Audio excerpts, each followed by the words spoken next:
মানুষেরা, ও দাদা পীরের সিলসিলা অনুসারী অনুগামীরা, বাবারা শুনে রেখে যান, আল্লাহ নবী সাহাবাদেরকে বলতে লেগেছে, কোন একটা গরমের সময়েতে এমন সময় ওই যুবকটা রাস্তা দিয়ে যেতেছিল, ওই যুবকটা নজরে পড়ে যায় একটা পশু বাঁধা রয়েছে, ওই পশুর গায়ে রৌদ্র পড়ছে আর প্রচন্ড তাপে ওই পশুটার পিপাসাতে জিহ্বা খানা বাহির হয়ে গেছে। ওই যুবকটা দেখে বড় দয়া ময়া হয়েছে, আরে পশুটা বড় কষ্ট পেয়েছে, ওর পিপাসা লেগেছে। এই যুবকটা দয়া দেখিয়ে তাকে ছাওয়াতে বেঁধে পানি পান করিয়েছে। এই আমলটাকে দেখে আল্লাহ পাক বড় খুশি হয়ে যাবে। আল্লাহ পাক বলতে লাগবে, ওরে আমার বান্দা রে, তুই আমার দিয়া দয়া নিয়ে আমার সৃষ্টির উপরে দয়া দেখিয়েছিস। আমি রহমান, আমি রহিম, আমি দয়া আর মালিক। যেদিন আমার সৃষ্টিটা বিপদে ছিল, তুই তাকে দয়া দেখে বিপদ মুক্ত করেছিস। আজকে ময়দানে মাশরে তুই বিপদে আছিস, কেন আমি দয়ার আল্লাহ হয়ে তোর উপরে দয়া দেখাবো না? যা বান্দা, তুই আমার সৃষ্টির উপরে দয়া দেখিয়েছিস, আমি আল্লাহ তোকে দয়ার বিনিময়ে জান্নাতি বানিয়ে দিলাম। আরো জোরে বলুন সুবহান। বাবেরা, নওজওয়ানেরা, তরুণেরা, কাল কিয়ামতের ময়দানটা এত কঠিন দিন হবে, যে বিষয় আমি আপনি সবাই জানি। মাথার এক ব্যক্তি খিলাফাত উপরে আল্লাহ পাক সূর্যকে নামিয়ে দেবে, সূর্যের 12 গুণ তাপ আল্লাহ বাড়িয়ে দেবে। এই কঠিন দিনেতে মাথার ক্ষীণ গলে গলে নাক দিয়ে ঝরে ঝরে পড়বে। আমার যুব সমাজেরা, আমার আম্মারা, আমার বাপেরা, বোনেরা, মন দিয়ে শোনে, এই কঠিন দিনে আল্লাহ পাক একটা যুবককে উঠাবে, আমার বান্দারে হিসাবটা দে। ওই সময় বান্দা বলতে লাগবে, ও রব্বি আল্লাহ পাক, আপনি আমাকে গোপনে গোপনে জাহান্নামে দিয়ে দেন। কেন রে বান্দা? বান্দা বলতে লাগবে, আল্লাহ দুনিয়া জমিনে অনেক পাপ করেছি, দুনিয়া জমিনে অনেক অন্যায় করেছে, দুনিয়া জমিনে অনেক ভুল করেছে। আজকে কঠিন দিনে আমার বাপ মা, পরিবার, সন্তান সবাই রয়েছে, সবার সামনে আমাকে অপমান করবেন না। আল্লাহ আপনি আমাকে গোপনে গোপনে জাহান্নামে দিয়ে দেন। কেন? লজ্জার বিষয়। আমি হুজুর, কোটি কোটি লোকের সামনে যদি আমার আয়াতটা তুলে ধরে, লজ্জার বিষয় না? বাপ মার সামনে যদি বলে, লজ্জা। আল্লাহ সময় বলবে, বান্দা লা তাকনাতু মির রাহমাতিল্লাহ, আমার রহমত থেকে নিরাশ হয়ে যাস না। বান্দা বল, তোর আমলনামাটা দেখা। বান্দার আমলনামা দেখতে লাগবে, দেখতে দেখতে দেখা যাবে পাপ অন্যায় ভুলে ভরা আমলনামা। কিন্তু আমলনামার মধ্যে একটা ভালো কাজ পেয়ে যাবে, আর একটা ভালো কাজ দেখে আমার আল্লাহ পাক বড় খুশি হয়ে যাবে। আরো জোরে বলুন সুবহান। তরুণেরা, আল্লাহ নবী সাহাবা হুজুরদের শুনিয়েছেন, আজ নবীর গোলাম তোমাদেরকে শোনাচ্ছে এই কথাটা। ওই সময় সাহাবা হুজুরদেরকে নবী পাক বলে, বাবা সাহাবারা, কিয়ামতের দিনে আল্লাহ বান্দাকে বলবে, ওরে আমার বান্দারে, তুই তো অনেক অন্যায় করেছি, অনেক ভুল করেছি, কিন্তু তোর একটা ভালো কাজ পেয়েছি, বল তুই কোথায় যাবি বল। এই সময় বান্দা বলতে লাগবে, আল্লাহ পাক আপনি যদি দয়া করেন, আপনার দয়ার বিনিময়ে জান্নাতে যাব। আল্লাহ পাক বড় খুশি হয়ে যাবে। কথাটা শুনে আল্লাহ পাক বলতে লাগবে, যা বান্দা, আমি তোকে আমার দয়ার বিনিময়ে তোর পাপকে চেপে দিয়ে জান্নাতি বানিয়ে দিলাম। আরো জোরে বলুন সুবহান। কি এমন ভালো কাজ পেয়েছিল যে এত পাপকে আল্লাহ চেপে দিয়ে জান্নাতি করলো? এটা জানার ইচ্ছা যাচ্ছে না? যাই না? তো সাহাবা হুজুররা জিজ্ঞেস করছে, হুজুর কি এমন ভালো কাজ করলো যে এত পাপ থাকার পরে একটা ভালো কাজে আল্লাহ খুশি হয়ে জান্নাতি করে দিলেন? বাপজানেরা মন দিয়ে শোনেন, আল্লাহ নবী বলেছেন ৭৩টা দল হবে আমার উম্মতের মধ্যে। কটা? ৭২ দল জাহান্নামে যাবে, একটা দল জান্নাতে যাবে। ৭৩ দলে দাড়ি থাকবে, ৭৩ দলে টুপি থাকবে, ৭৩ দলেই নামাজ থাকবে, ৭৩ দলেই হজ থাকবে, ৭৩ দলেই মসজিদ মাদ্রাসা থাকবে, ৭৩ দলেই মুফতি মাওলানা থাকবে। এরপরও ৭২টা দল জাহান্নামে চলে যাবে। তাহলে ওই নামাজ, ওই দাড়ি, ওই টুপি, ওই মসজিদ, ওই মাদ্রাসা, ওই মুফতি, ওই মাওলানা নিয়ে লাভ কি হলো যদি জান্নাত না যেতে পারলাম? খুব ভালো করে শোনে, যদি আল্লাহ রসুল বলছে তুমি যদি কিয়ামতের দিন খোদার রহমত পেতে চাও তাহলে আল্লাহর সৃষ্টির উপরে দয়া ভালোবাসা দেখাও। জোরে বলুন সুবহানাল্লাহ। আল্লাহর সৃষ্টির উপরে দয়া দেখাও, তাহলে আল্লাহ তোমার উপরে কিয়ামতের দিন দয়া দেখাবে। আমরা দয়া দেখাচ্ছি? বলো। হারামের কিছু মাল ঝেড়ে খাবার জন্যে বল্লুজারদের ঘরকে ভেঙে দিচ্ছে, পুকুর কেটে দিচ্ছে, মিথ্যা মিথ্যা মামলা দিচ্ছে, গুলি করে মেরে দিচ্ছে, হারামের কিছু মাল লুটবে বলে। হচ্ছে না? এই যারা অন্যায় করছে এরা জাহান্নামী, এদের সঙ্গে যারা সাথ দেবে তারাও জাহান্নামী।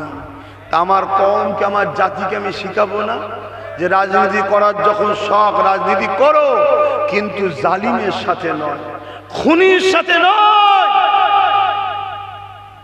যারা সমাজের মানুষের উপরে ইফতারের লাঠি মারে, যারা ঘরের ইফতারের সামান গিলাস থেকে শুরু করে ভেঙে কলকে তুলে নিয়ে চলে যায়, সেই সকল মানবরূপী পশু দারিন্দাদের সঙ্গে রাজনীতি করো না আমার যুবকরা। এ কথা আমার বাপকে, আমার ভাইকে, আমার মাকে, আমার বোনকে শেখানো দরকার আছে না? না।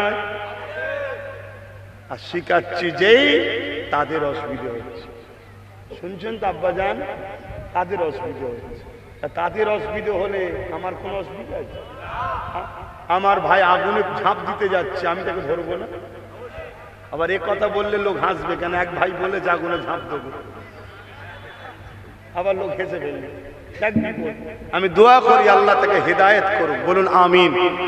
ভালো ঘরের ছেলে, বাপ ভালো, মা ভালো, চাচা ভালো, চাচি ভালো, ভাইয়েরা ভালো, বংশ ভালো, ভুল জায়গায় গিয়ে ভুল কথা বলে ফেলছে, আল্লাহ হিদায়েত করুক। বলুন আল্লাহুম্মা আমিন। কিন্তু আমি যে কথা বলতে যাচ্ছি, আল্লাহ নবী সাহাবারা জিজ্ঞেস করলেন, হুজুর কি এমন কাজ যে তার উপরে আল্লাহ এত খুশি হয়ে গেলেন? আমার যুবকেরা মন দিয়ে শোনো, দুনিয়াদারি চলতে গিয়ে দুটো হক রয়েছে। একটা হলো হকুল্লাহ, আল্লাহ পাকের হক। বান্দা যদি আল্লাহর হককে ছেড়ে দেয়, বান্দা যদি আল্লাহর হক ঠিকভাবে পালন না করতে পারে, কিয়ামতের দিনে আল্লাহ পাক তাকে ক্ষমা করে দিতে পারে, বা তওবা কাঁদলে আল্লাহ মাফ করে দেবেন, কথা দিয়েছে। কিন্তু বান্দা যদি অপর বান্দার হককে মেরে দেয়, ওই বান্দা যদি মাফ না করে, আল্লাহ পাক ক্ষমা করবে না।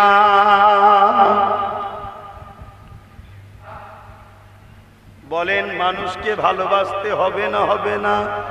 হ্যাঁ, তোমার পছন্দ একটা থাকতে পারে, আমারও একটা পছন্দ থাকতে পারে না? পারে না? তোমার পছন্দ যেমন তোমার কাছে, আমার পছন্দ আমার কাছে। তুমিটাই বলছো ঠিক আর আমারটা বলছো ঠিক নয়, তাহলে আমি বলবো আমারটা ঠিক, তোরটা ঠিক নয়। ফিতনা হবে না হবে না? তা তুই তোরটা নিয়ে থাক, আমি আমারটা নিয়ে থাকি না, বুকে ব্যথা, পরিস্থিতি ভালো নয়। হেরে গেলে লুটে খাওয়া হবে না। এই ফুটপাতে বসে হয়তো আবার মাছ বিক্রি করতে হবে, মাথা কাজ করছে না তো? জুলুম করো, গুন্ডাগিরি করো, মারো, ধরো, পেটো, ভয় দেখাও, খুন করো। যাদের মধ্যে ইনসানিয়াত আছে, মনুষ্যত্ব আছে, তারা কিন্তু অনেক সময় ইগো বোঝেন তো নাকি? হ্যাঁ, যে মরে যাই মরে যাব, হুমকি যখন দিচ্ছে আগে একেই মিটাবো, পরের কথা পরে হবে। কথা শুনছেন না? শুনছেন? রিসেন্ট কোথায় একটা জলসা করতে এলাম যেন কিছুদিন আগে, বলছে নাকি কবরস্থানে নিজে শপথ করা যাচ্ছে। আচ্ছা কবরে নিয়েছিস কেন? হ্যাঁ, তাহলে আল্লাহর দিনের বেখলাফ আমাদেরকে কেউ নিয়ে যাবে। ভাই কবরের দেয়ালে হাত দিয়ে শপথ করলে আলেমরা রয়েছে বলে শপথ হয়? হ্যাঁ, দিয়াল রে, ইট বালি সিমেন্ট, তো কি হয়েছে? হ্যাঁ, মানে সাধারণ মানুষকে ঘাবড়ে দিচ্ছে, তুই কবরে হাত দিচ্ছিস, কথা না রাখলে কবর থেকে ডেকে নেবে। এই যে ভয়, এই যে মানুষের উপরে জুলুম, এটা জুলুম না? এর বিরোধী তো উলামাদেরকে করতে হবে, মানুষকে বুঝাতে হবে যে খবরদার, এই কবরে হাত দিলে কোনো শপথ হয় না, এই কথাটা পুরো ভ্রান্ত। তুমি কবরে 100 বার হাত দাও যদি বলো, ও কথা গ্রান্টেড নয়। একমাত্র শপথ আল্লাহর জাত পাকের কসম, আল্লাহ নামে যদি কেউ কসম খায় সেটা গ্রান্টেড হবে। যদি কেউ মনে করে যে আমি যদি কসম না খাই আমার জান চলে যেতে পারে, সেই জায়গায় কসম খেতে হয়। এমনি খুচখাচ কসম খাওয়াটাও বিয়াদবি। শুনছেন তো? এবার দেখা যাচ্ছে কোন জালিম তোর কানে বন্দুক ঠেকিয়েছে, ঠেকে যদি বলে আল্লাহর কসম করে বল তুই আমার সাথ দিবি, দেখছে না যদি বলি ঝেড়ে দিতে পারে। বাঁচারও শখ আছে, সবার ইমান তো সমান নয় রে বাবা। বাঁচারও শখ আছে এবং জানকে বাঁচানো ফরজ। জানকে বাঁচানো কি ফরজ? চেষ্টা করতে হবে। হ্যাঁ, নামাজ যেমন ফরজ, নামাজে দাঁড়িয়েছেন আর দেখছেন সাপ এসছে, আপনি যদি বলেন আল্লাহ নামাজ দাঁড়িয়ে যাচ্ছি না, ইসলাম বলছে জান বাঁচানো ফরজ, নামাজ ছেড়ে দে, আগে ওকে সাইজ কর, তারপর আবার নামাজে দাঁড়াবি। সব ইসলামের সিস্টেম আছে না? না, কিন্তু এগুলো যদি না শিখায় ছেলেরা তো ঠকে যাবে। এগুলো শেখানো দরকার আছে না? না। আচ্ছা আগেকার সময় জ্বর হলে কি বলতো? গোসল করবে না, ভাত খাবে না, বলতো না? বলতো না? আর এখন জ্বর হলে কি বলছে? ভালো করে গোসল করো আর ভালো করে খাও। তাহলে একই জিনিস সিস্টেমের সাথে চেঞ্জ হচ্ছে। তো পরিস্থিতিকে সামনে রেখেই তো অস্ত্র করতে হবে নাকি? যে সমস্যা সামনে এসেছে উম্মতের, সেই সমস্যা সমাধানের জন্যই তো করতে হবে। মনে রেখে দিও, কেউ যদি তোমাকে কসম কাটায়, কোরআনে হাত দিয়ে শপথ করায়, তুমি দেখছো হাত যদি না দিই আমার জান চলে যেতে পারে, আমাকে মেরে ফেলতে পারে, আমাকে টার্গেট করতে পারে, এবারে তুমি হাত দিয়ে দেখছো আবার জালিমকে সাপোর্ট করলে ইসলাম বলছে ইসলাম থেকে বেরিয়ে যাবে, দুদিকে ফেসে গেছে। একদিকে হাত দিয়ে ফেলেছো, আবার জালিমকে সাপোর্ট করলে ইসলাম কি বলছে? সে ইসলাম থেকে বেরিয়ে যাবে। কোরআনের উপরে এত রাগ কেন? কোরআন জালিমকে সাপোর্ট করা হারাম করেছে, আর জালিমকে যারা শক্তিশালী করার জন্য সাথ দেয় তারা ইসলাম থেকে বেরিয়ে যাবে। কথা বুঝে আসছে? তো এই জায়গায় তখন কি করবে? তুমি হাত দিয়ে ফেলেছেন কোরআনে, মসলা হচ্ছে এটা, তুমি 3টে রোজা রেখে দেবে কাফারা হিসাবে। কসমের কাফারা কটা রোজা রাখবে? 3টে রোজা রেখে দেবে যে আল্লাহ বালা এসে গেছিল, জালিমের জ্বালায় করে ফেলেছি, 3টে রোজা রেখে দিচ্ছি, আল্লাহ এই কসমের কাফারা হিসাবে আল্লাহ তোমাকে মাফ করে দেবে। জোরে বলুন সুবহানাল্লাহ। ইসলামের সব সমস্যার সমাধান কোরআন ও ইসলামে আছে। জোরে বলুন সুবহানাল্লাহ। তাহলে বলুন, অসহায় একটা পশুকে যদি পানি পান করিয়ে ছায়াতে বাঁধায়, আল্লাহ যদি তার সমস্ত পাপকে মাফ করে জান্নাত দিতে পারে, তাহলে আজকে ভাঙরের মানুষকে উচ্ছেদ করে এয়ারপোর্টের নামে শেষ করার পরিকল্পনা করবে, আর আমি যদি 2.5 বছর ধরে বুঝাই যে ভাই তোদেরকে কিন্তু শেষ করার প্ল্যান চলছে। কিছুদিন আগে ভোজেরহাটে এসে বলল না যে আরো কোম্পানি আসবে, কোম্পানির হাতে জমি দেওয়া হবে, হক কথা ফক করে বেরিয়ে গেছে, শুনছেন না? তো এই যে সতর্ক যদি করে দিই, ভাঙড়ের মানুষেরা তারা তাদের ঘর বাড়ি বাচ্চা পরিবার কবরস্থান মসজিদ মাদ্রাসা বা আমার গায়ের মুসলিম ভাইয়েরা তারা তাদের যে ভক্তির জায়গা তাদের ঘর বাড়ি বাচ্চা নিয়ে নিরাপদে থাকবে, এটা যদি বুঝিয়ে দিই আর এই বিপদ থেকে যদি মানুষকে বাঁচায়, এটা আমার জন্য ইসলামের হুকুম এবং এর সাজা। কিয়ামতের দিন আল্লাহ আমাকে জান্নাত দিতে পারে ইনশাআল্লাহ। তাহলে এটা কি বোঝানো দরকার আছে না? আপনারা শুনেছেন তো নাকি? আর একজন কে বলছিল একটা কি এনকেডি কোম্পানিকে ভাঙড় তুলে দেওয়া হবে, যেমন নিউ টাউনকে ওই কি কোম্পানি যেন হিটকোকে তুলে দিয়েছে, ভাঙড়কেও তুলে দেবে। কিন্তু তুলে দিবার জন্য অলরেডি টাকা বাইনামা হয়ে গেছে, কিন্তু দিতে পারেনি। কেন? 5 বছরে এমন একজন লোক ভাঙড়ের নেতা ছিল যাকে জিতিয়েছিল, তার সইটা পায়নি। শুনছেন? যদি সই পেয়ে যায় তাহলেই হয়ে যাবে। এজন্যে যেমন করে হোক ভাঙড়কে রিকভার করে একটা খুনি দাগি চরিত্রহীন জালিম বদমাইশ একটা জাহান্নামের কুকুরকে দায়িত্ব দেওয়া হচ্ছে। তাহলে এই জায়গায় ভাঙড় মানুষ আমাদেরকে ভালোবাসে, আমরা তাদেরকে ভালোবাসি এবং মনুষ্যত্ব হিসাবে হিন্দু মুসলিম আদিবাসী যেই হোক তাদের পাশে দাঁড়াবার এটা তো হুকুম আমার ইসলাম দিয়েছে। তাই আমি আপনাদের হয়ে বোঝাচ্ছি, অসুবিধা হচ্ছে, এ অধিকার আমার আছে না? না, কিন্তু অনেকের অসুবিধা হচ্ছে। যে কথা কি দরকার এখন বলা, আর এখনই তো পরীক্ষা, এখন টিপস না দিলে ফেল হয়ে যাবে তো। এখনই তো পরীক্ষা, এখন বলবো না। পাশাপাশি আর একটা কথা বলে যাব, আল্লাহ নবী হাদিস পাকের মধ্যে বললেন, মান আহাব্বা লিল্লাহ ওয়া আবগাদা লিল্লাহ ওয়া আতা লিল্লাহ ওয়া মানআ লিল্লাহ ফাকাদ ইস্তাকমালাল ঈমান।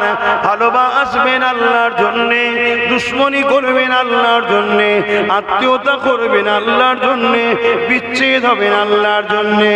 এ যুবকেরা বাপ মাকে ভালোবাসবেন আল্লাহর জন্য, স্বামী স্ত্রী একে অপরে ভালোবাসবেন আল্লাহর জন্য, গরিব দুঃখীকে ভালোবাসবেন আল্লাহর জন্য।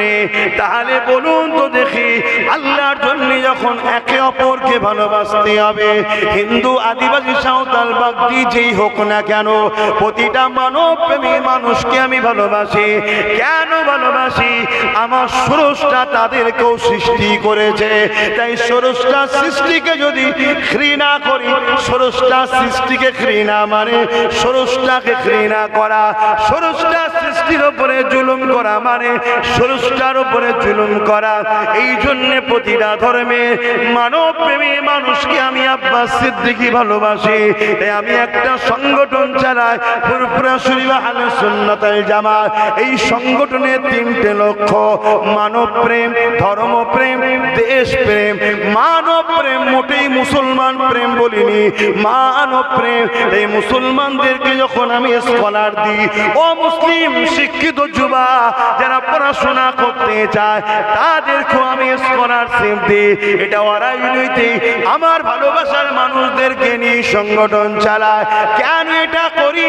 আল্লাহ নবী জানিয়েছে, মান আহাব্বা লিল্লাহ, ভালোবাসবে আল্লাহর জন্য, ও আবগাদা লিল্লাহ, অপরদিকে আমি যদি কারো বিরোধী করি, দুশমনি করি, ওটাও আল্লাহর জন্য করি। ওয়া আতা লিল্লাহ ওয়া মানা লিল্লাহ, কারো সঙ্গে যদি আত্মীয়তা করি ওটা আল্লাহর জন্য করি, কারো সঙ্গে যদি বিচ্ছেদ হয়ে যায় ওটাও আল্লাহর জন্য করি। এটা যারা করে তারাই তো প্রকৃত ঈমানদার। এই 4 বৈশিষ্ট্য যার মধ্যে আছে তারাই তো ঈমানদার, তারাই তো ঈমানের মজা পায়। নাম্বার 1 বৈশিষ্ট্য কি? ভালোবাসবে কার জন্য? জোরে জোরে বলো, জোরে জোরে বলো। দুশমনি করবে কার জন্য? আত্মীয়তা করবে কার জন্য? বিচ্ছেদ হবে কার জন্য? আমি আমার সন্তানকে ভালোবাসি আল্লাহর জন্য ভালোবাসি। কেন? আমার সন্তান পরে আল্লাহ ওকে বানিয়ে আমাকে দিয়েছে। কথা বুঝছো? আমি আমার আব্বা আম্মাকে ভালোবাসি আল্লাহর জন্য আনহু ওয়ালিদাহু ফালা নানহু রাদি, মা বাপ যার উপরে রাজি আমি আল্লাহ তার উপরে রাজি। এ যুবকেরা, আমি আমার পরিবার স্ত্রীকে ভালোবাসি। কার জন্য ভালোবাসি? আল্লাহর জন্য ভালোবাসি। কেন? আল্লাহ কোরআনে বলেছে স্বামীদের জামা হলো পরনার, জামা হলো স্ত্রী।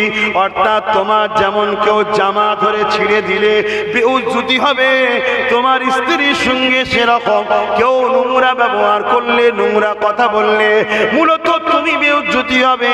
তাই স্ত্রী নিজের আমানত, নিজের সম্মান, নিজের ইজ্জত, তাকে ভালোবাসতে হবে, তাকে নিরাপদে রাখতে হবে। যাক, আমি যে বিষয়টা বলতে চাইছি, ভালোবাসবো কার জন্য? আর একবার বলুন, আল্লাহর জন্য। যখন একে অপরকে ভালোবাসবো তাহলে সেই আল্লাহকে ভালোবাসা দরকার আছে না না? তাহলে যে আল্লাহর বিরুদ্ধে, আমি কি তাকে ভালোবাসতে পারি? খুব ভালো করে বুঝবেন, একটা বান্দা আল্লাহ মানে না কিন্তু আমার আল্লাহর বিরুদ্ধে করে না, তার বিশ্বাস সে কিছু মানে, সে ভুল করছে কি ঠিক করছে জবাব কে নেবে? স্রষ্টা। কিন্তু আর একজন বলে আল্লাহ মানে, কিন্তু আল্লাহ নিয়ে নোংরা কথা বলে। দেখলেন না আপনাদের এলাকায় কিছুদিন আগে একজন আরেকজনকে আল্লাহ বলছে, দেখেছেন না? দেখেন না? এরপরেও যদি কোনো আলেম, কোনো পীর, কোনো পীরজাদা সামান্যটুকু দ্বীনি জ্ঞান কোনো ইমামের থাকে, এরপরেও যদি একে সাপোর্ট করে, সেই আলেম ইমাম সঙ্গে সে কাফের হয়ে যাবে। আমি চ্যালেঞ্জ দিচ্ছি এতগুলো ফতোয়ার মধ্যে, শুনছেন? যদি ওকে বুঝায়, ও যদি কলেমা রদ্দ কবুল পড়ে প্রকাশ্য, কেন প্রকাশ্য মাইকে বলেছে, কলেমা রদ্দ কবুল পড়ে, পড়ার পরে যদি দুনিয়াবি স্বার্থে মনে হয় সাথ দেওয়া দরকার, সেটা ভিন্ন বিষয়। শুনছেন না? শোনেন? যতক্ষণ না কলেমা রদ্দ কবুল পড়বে, ও ইসলাম থেকে বেরিয়ে গেছে, ও জিন্দিক, ও মুশরিক। কথা বুঝে আসছে? কেন? ও আল্লাহর সঙ্গে শরিক করেছে তার সহকর্মী কাউকে। শুনছেন তো নাকি? তাহলে বলুন, এটা কি আমার আল্লাহকে নিয়ে ব্যঙ্গ করা না? যারা আমার আল্লাহকে নিয়ে এরকম ব্যঙ্গ করে, তাদের সঙ্গে কি একজন ইমানদার সাথ দিতে পারে?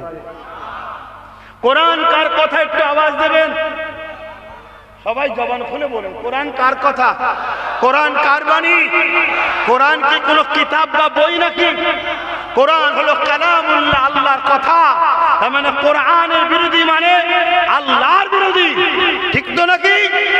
তাহলে আজকে যদি কেউ বলে কোরআন শেষ হয়ে যাবে, আপনারা কি মানেন? জোরে বলে। তার বিরোধী আমি করব না? আচ্ছা, ফেরাউনের বিরোধী হয় না? নমরুদের বিরোধী হয় না? এজিদের বিরোধী এই মেম্বার থেকে উলামারা করে না? বলুন তো দেখি, ফেরাউন, নমরুদ, এজিদ যে ক্যাটাগরিতে আজকে যে বলছে কোরআন শেষ হয়ে যাবে, সে কি তাদের ক্যাটাগরিতে পড়ছে না? এটা আওয়াজ দিয়ে বলুন, হাত তুলে বলুন, আমার সঙ্গে একমত তো? এক ক্যাটাগরিতে পড়ছে না? পড়ে রে এ যদি এজিদের বিরোধী করতে পারে, নমরুদের বিরোধী করতে পারে, তাহলে আজকে যে বলবে কোরআন শেষ হয়ে যাবে, তার মানে আল্লাহর কথা শেষ, এটা মেনে লিয়া যাবে? জোরে বলুন। এর বিরুদ্ধে সমাজকে শিখানো দরকার আছে না না? আপনি যদি কোরআনের দুশ্মনকে ভোট দেন, আপনি ইসলাম থেকে বেরিয়ে যাবেন, এটা জাতিকে জানানো দরকার আছে না না? দুটো মানুষ, একটা মানুষ কোরআন মানে না কিন্তু কোরআনের বিরোধী করে না, তার অন্য কিছু পছন্দ, অন্য ধর্মগ্রন্থ, অন্য কিছু মানে, সেটা তার পছন্দ, তার কাছে, আমার দেখার বিষয় নয়, স্রষ্টার জবাব নেবে। কিন্তু আরেকজন কোরআন শেষ হয়ে যাবে বিরোধী করবে, তাকে কখনো আমরা সাপোর্ট করতে পারি? এক কথা আপনাদের মহল্লায় আছেন? মহল্লায় আদেন হলে বলবেন, কথা বুঝে আসছে না? নাই, মহল্লার হক আদায় করতে হবে। এখন আর মুখে আজান নাই, লাউড স্পিকার আজান। মহল্লায় যখন হবে একটু বলবেন, আমি বন্ধ করে দেবো। তাহলে বলুন, এই কথা কি আপনাদের শিখালে অসুবিধা আছে? আল্লাহ নবী বলছেন, আপনার মধ্যে ঈমান আছে না নাই বুঝবেন কি করে? আপনার জানা দরকার, আপনারও জানা দরকার, সবার জানা দরকার যে আমি পাপী ঠিকই, কিন্তু বেঈমান যেন না হয়ে যায়। আমি গুনাহগার ঠিকই, বেঈমান যেন না হয়ে যায়। ঈমান আছে না নাই বুঝবেন কি করে ভাই? শোনেন, ওই যে বললাম ৭২ দল নামাজ পড়েও জাহান্নামে যাবে, কারণ কি? তার ইমানের খোঁজ ছিল না। যার ইমান নেই সে কোনোদিন জান্নাতে, একটু বলেন না গো, যাবে না। তা আপনার ইমান আছে না না আপনি নিজে বুঝবেন কি করে? নবী পাককে এক সাহাবা হুজুর জিজ্ঞেস করলেন, আল্লাহ নবী উত্তর দিলেন, ইমান আছে না নাই বুঝবে কি করে? আল্লাহ নবী বললেন, মুসলিম শরীফের হাদিস, এটা কোথাকার হাদিস? বুখারী শরীফের পরে যে কিতাবের দরজা, আব্বাজানরা শুনছেন তো? মুসলিম শরীফের হাদিস। আমার আম্মারাও মন দিয়ে শোনে, চাল ছড়িয়েই কিন্তু মুরগি ধরা হয়, কথা বুঝলেন? সামান্য ভিক্ষায় যেন ও মাথা খারাপ বিক্রি করে ফেলবেন না ইমানের জোর, একটু সাবধান হন। আল্লাহ নবী বললেন, তিনটের মধ্যে কোনো একটা বৈশিষ্ট্য লক্ষণ যার মধ্যে পাওয়া যাবে তার মধ্যে ঈমান আছে। বলবো না থাকবে? কারা কারা জানতে চান একটু হাত তুলে সাক্ষী দেন। জানতে চাইছেন? হাত নামান। শুধু জানবেন না, ঈমান বাঁচাবার জন্য সজাগ হবেন। আজকে আমি 1 কোটি দেবো, কিন্তু ঈমানটা নেবো। নেবেন কেউ? জোরে বলেন, নেবেন? কেন আজকের 1 কোটি ঘরে যে যদি হার্ট অ্যাটাক হয়ে মরে যায় তো গেল, দুনিয়াও গেল, আখিরাতও গেল। খুব ভালো করে বোঝেন। আল্লাহ নবী বললেন, প্রথম নম্বর আমার উম্মত ঈমানদারের লক্ষণ হচ্ছে অন্যায় দেখলে হাত দিয়ে রুখবে। বলুন সুবহানাল্লাহ, বলুন সুবহানাল্লাহ। তো কোরআনের বিরোধী করাটা অন্যায় না নেই? জোরে বলো।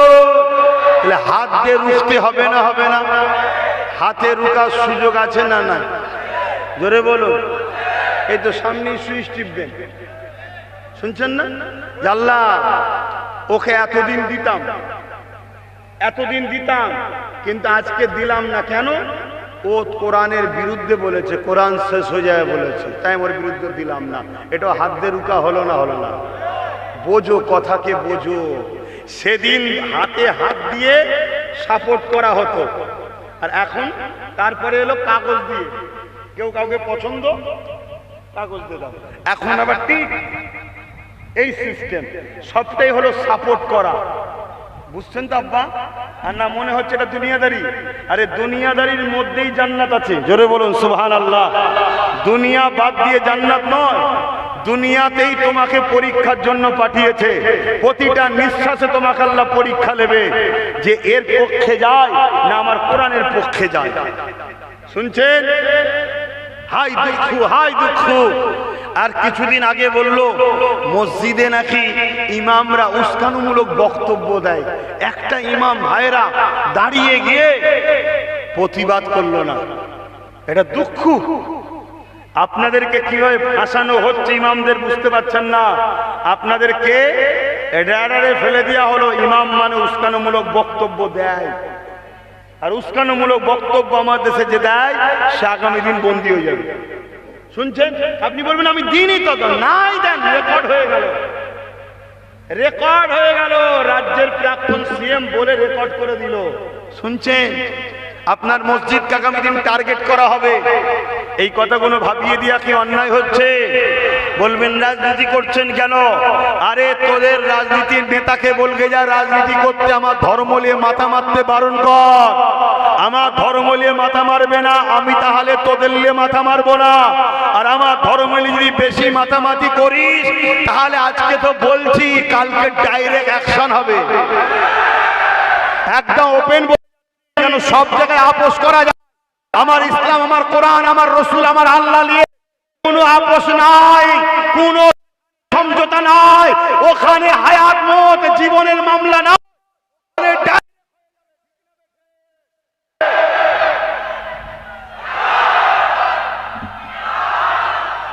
ভাইরা আমার, খুব মন দিয়ে শোনেন, খুব মন দিয়ে শোনেন। তাহলে প্রথম নম্বর কি রসুল বললেন? অন্যায় দেখলে আমার উম্মতের মধ্যে প্রথম নম্বর ঈমানের লক্ষণ হলো হাত দিয়ে রুখবে। যারা হাত দিয়ে রোখে এই উম্মত হলো প্রথম ক্যাটাগরির ঈমানের উম্মত। জোরে বলুন সুবহানাল্লাহ। আমরা অনেক সময় দেখি মসজিদে 5 ওয়াক্ত নামাজ পড়ে, ভালো কথা, কিন্তু মসজিদের উপরে ঝড় তুফান এলে নামাজিকে পাওয়া যায় না। পাড়ার ওই বদমাই ছেলেটাই ঝাঁপ নিয়ে এসে মসজিদের জন্য জানতে দিল। হয় না হয় না? আল্লাহ কাকে কোন দিক দিয়ে জান্নাত দেবে আল্লাহ ভালো জানে। আপনি যেমন নামাজ পড়ছেন ভালো খসলত, এর একটা ভালো খসলত, সেই খসলতে আল্লাহ একে মাফ করে জান্নাত দিয়ে দেবে। জোরে বলুন সুবহানাল্লাহ। তাহলে নাম্বার 1, অন্যায় দেখলে হাত দিয়ে রুখবে। দ্বিতীয় নম্বর, যদি হাত দিয়ে রুখতে না পারে, যেমন আজকে অনেকে ডিলিট হয়ে গেছে, হাত দিয়ে রুখার উপায় নেই। আচ্ছা, আমি 2022-এ বলেছিলাম নাম কেটে বাদ চলে যাবে, আমাকে সাপোর্ট কর, বলেছিলাম না বলিনি? নাম্বার 2 হলো মুখ দিয়ে প্রতিবাদ করবে অন্যায়ের। তাহলে অন্যায় দেখলে উম্মতের দ্বিতীয় স্তর কি? মুখ দিয়ে প্রতিবাদ করবে। যদি মুখ দিয়ে প্রতিবাদ করতে উম্মত নাও পারে, অন্তর থেকে অন্যায়কারী অন্যায় জালিমকে ঘৃণা করে দূরে সরে যাবে। তাহলে কেউ বলবে কোরআন মিটে যাবে। প্রথম নম্বর ইমানের লক্ষণ, তার বিরুদ্ধে হাত দিয়ে লড়াই হবে। হাতে ক্ষমতা আছে না নাই?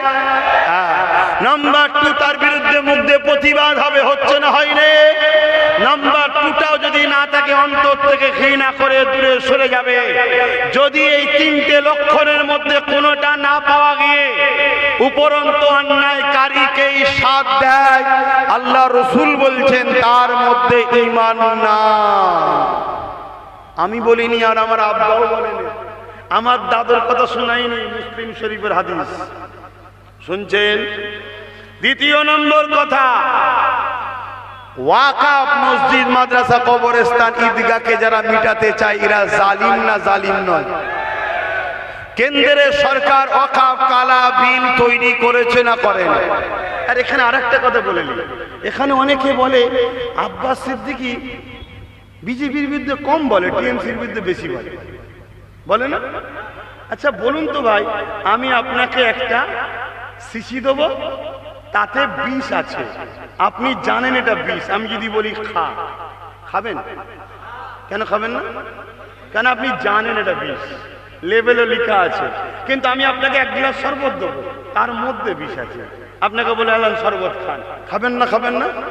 তো বিজেপি হলো ওই ডাইরেক্ট বিষ, সবাই চেনে। আর এই রাজ্য সরকার হলো শরবত, কিন্তু ভেতরে বিষ। আমরাই সব নিয়ে এলাম, আমরাই ভালোবাসায় আনলাম, আর এখন আমাদের ওপরেই জুলুম করছে। আমাদেরই ওয়াকাফ বিল রাজ্য সরকার সাপোর্ট করেছে না করেন? আমাদের ওয়াকাফকে বিজেপির হাতে রাজ্য সরকার বিক্রি করেছে না করেন? বিলকে মেনে লিয়া মানেই তো করে দিল। এই রাজ্য সরকার বোলডুজার দিয়ে দুর্গাপুরে মাদ্রাসা ভেঙেছে না ভাঙেনি? কেন? এদের মাদ্রাসার উপরে অ্যালার্জি। কেন? মাদ্রাসা ইনসাফ শেখায়, ইনসানিয়াত শেখায়, মাদ্রাসা বিপ্লব করা শেখায়, মাদ্রাসা জুলুমের বিরুদ্ধে লড়াই করা শেখায়, মাদ্রাসা দেশকে ভালোবাসা শেখায়, মাদ্রাসা জুলুমের বিরুদ্ধে, চোরেদের বিরুদ্ধে, খুনিদের বিরুদ্ধে, অত্যাচারের বিরুদ্ধে লড়াই করা শেখায়। তাই মাদ্রাসাকে রাখলে হবে না। শুনছেন তো নাকি? তাহলে বলুন, যারা মাদ্রাসাকে মিটাতে চাইবে না, জালিম না জালিম নয়? আগেরটা মুসলিম শরীফের হাদিস বললাম, দ্বিতীয় হাদিসটা শোনেন আব্বাজানেরা, মায়েরা, বোনেরা, মন দিয়ে শোনে। রাত্রির পার হয়ে সূর্য উঠবে, আমি উঠবো কি কোনো গ্যারান্টি নেই, আপনি উঠবেন কি কোনো গ্যারান্টি নেই। একটু হুঁশ করে কাজ করবেন। সামনের দিন এসেছে, তোমার সিল, তোমার নোরা, তোমারই ভাঙবে মসজিদ মাদ্রাসার গোড়া, তাদেরকে সাপোর্ট করো না। এটা বলা হুজুর হিসাবে দায়িত্ব আছে না?